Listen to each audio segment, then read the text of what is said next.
Vote দিন, vote দিন, vote দিন, ভোট দিন, ভোট দিলে চাকরি হবে, সব ভোট আমাদের দিন। বলছি তোদের সব ভোট কিন্তু আমাকেই দিবি। আমরা তোদের ঘর দেব, চাকরি দেব, ঠিক আছে? সময় মতন ঠিক জায়গায় ঠিক ভোটটা দিবি। মুসলিম পাড়া থেকে মিছিলটা আস্তে আস্তে হিন্দু পাড়ায় চলে গেল। ভোট দিন, ভোট দিন, ভোট দিন, ভোট দিন, ভোট দিলে চাকরি হবে, ভোট আমাদের দিন। চুপচাপ পিঠে ছাপ, নিখিল দা জিন্দাবাদ, চুপচাপ পিঠে ছাপ, নিখিল দা জিন্দাবাদ। মা বোনেদের উদ্দেশ্যে বলছি, এবারের ভোটটা একটু অন্যরকম। ভোটটা বুঝে শুনে দিন। আপনাদের ভোট আমাদের দিন, একটা সুযোগ দিন, আমরা সব ঠিক করে দেব। আমরাই আনবো আসল উন্নয়ন, একবার পাল্টানো দরকার। চুপচাপ পিঠে ছাপ, নিখিল দা জিন্দাবাদ, চুপচাপ পিঠে ছাপ, নিখিল দা জিন্দাবাদ। সন্ধেবেলায় একদল লোক সাঁওতাল পাড়ায় মিছিল করলো। ভোট দিন, ভোট দিন, আপনারা ভোট আমাদের দিন, ভোট দিন, ভোট দিন, আপনারা ভোট আমাদের দিন। এখানের আসল উন্নয়ন আমাদের হাত ধরেই হবে। আমাদের একটা সুযোগ দিয়ে দেখুন। সেই গ্রামেই ছিল একটা পোড়ো বাড়ি। মিছিল শেষে সবাই ওই পোড়ো বাড়িতে বসে বিশ্রাম নিচ্ছে আর মদ খাচ্ছে। এ ভাই, এবার একটু টাকাটা বেশি করে দিস। বুঝতেই পারছিস জিনিসপত্রের খুব দাম বেড়েছে, আর পিকনিকেরও তো একটা ব্যাপার আছে রে। পিকনিক না করলে দলের ছেলেরা তো আর দলে থাকবে না ভাই, সেটা তো ভালো করেই জানিস। আরে ভাই, এই তোদের হাতে আর কি আছে? তাও যা দিচ্ছে নিয়ে নে। আর শোন না, এবারে আমাদেরটা কিন্তু অ্যাডভান্স করে দিস। আরে থাম ভাই, ভাগাভাগি করে খাবো এই স্বপ্নপুরীটাকে। কি সবাই রাজি তো? ওই পোড়ো বাড়িতে ছিল সব ভূতেদের বাসা। ওই গ্রামেরই মানুষ ছিল তারা। কেউ সদ্য মরে গিয়ে ভূত হয়েছে, আবার কেউ অনেক আগে থেকেই ওখানে আছে। ভূতেরা নিজেদের মধ্যে কথা বলছে। রহিমদা তুমি দেখলে এই নেতারা কিভাবে আমাদের ছেলে মেয়েদের বোকা বানাচ্ছে? শালা, এরা নাকি সবাই মিলে প্রকল্পের টাকা ভাগাভাগি করে নেবে, আর আমাদের ছেলে মেয়েগুলো মারপিট করে মরবে গো। সেই তো রে গোপাল, এক এক সময় মনে হয় রাত্রেবেলা এইসব নেতাদের ঘাটটা না পটাশ করে মোটকে দেয়। কিন্তু আমরা ভূত হলে কি হবে? আমরা সৎ কি না?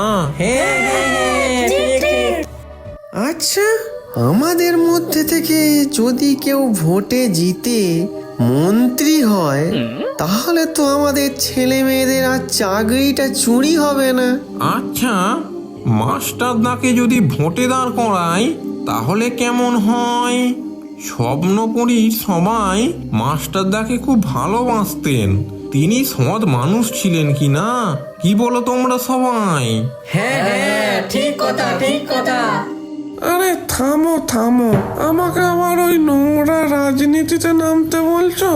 না, এটা হয় না। মাস্টারদা, এই নোংরা রাজনীতিকে ঠিক করার জন্য দরকার তোমার মতো মানুষদের। আজকাল তো সব চোর চিটিংবাজদের রাজনীতি হচ্ছে, সব শেষ করে দিচ্ছে ওরা। হ্যাঁ গোপাল, এটা কিন্তু তুই ঠিক বলেছিস। রাজনীতি যদি খারাপ হতো তাহলে নেতাজি সুভাষচন্দ্র বসু রাজনীতি করতেন না। হ্যাঁ হ্যাঁ, ঠিক ঠিক। আচ্ছা তাই হোক, তবে লোকজন কি আমাকে ভোট দেবে?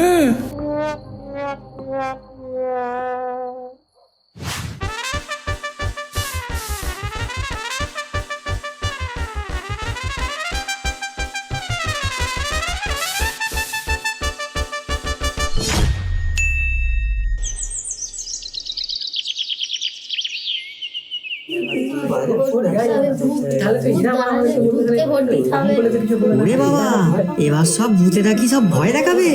ভূতেরাও সব ভোটে দাঁড়াচ্ছে, কি দিনকাল এলো রে বাবা।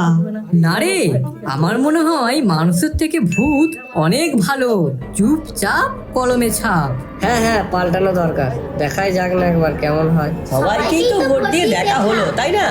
তো আর একবার না হয় ভূতকেই ভোট দিয়ে দেখি।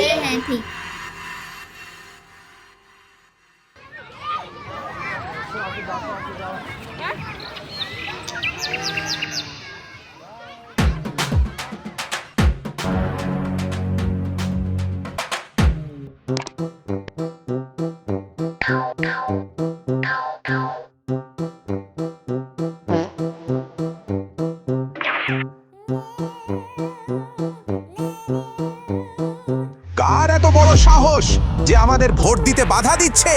দম থাকলে সামনে আই বলছি।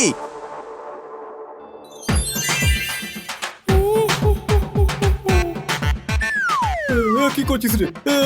কইস রে, মরে যাবো রে, মরে যাবো রে। আমি ছাপ্পা দেবো না রে। ওরে বাবা রে।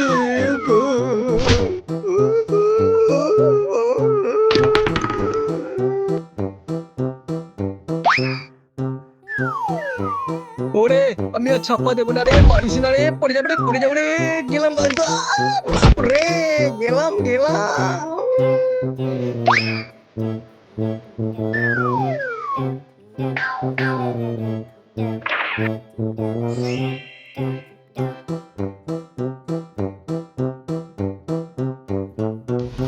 আজকের ব্রেকিং নিউজ।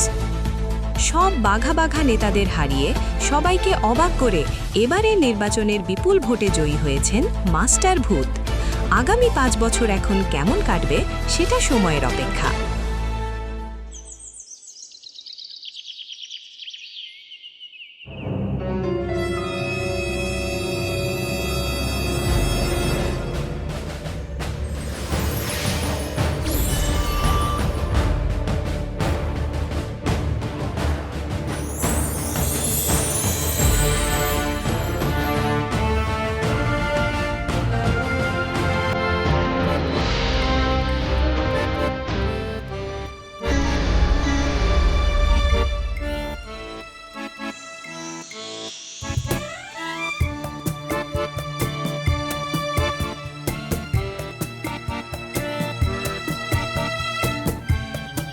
দেখো দেখো আমাদের নতুন ঘর হয়ে গেছে।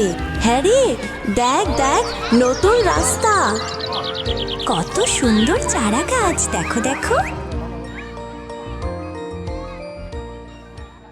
নমস্কার, আপনারা দেখছেন নিউজ 25। আজ আমাদের বিশেষ অতিথি ভূত মন্ত্রী। আচ্ছা, জনতা আর বিরোধী দলগুলো জানতে চাইছে আপনি এই মন্ত্রীর গদিতে বসে কাটমানি না খেয়ে কি করে থাকলেন? এটা তো অবাক ঘটনা।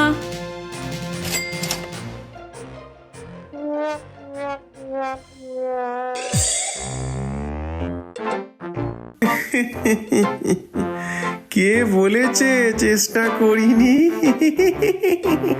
আমি তো খাবার অনেক চেষ্টা করলাম, কিন্তু খেতে পারলাম কই? সব বেরিয়ে যাচ্ছে, যা খাচ্ছি সব বেরিয়ে যাচ্ছে। তাই ভাবলাম একটু উন্নয়ন করে দিই।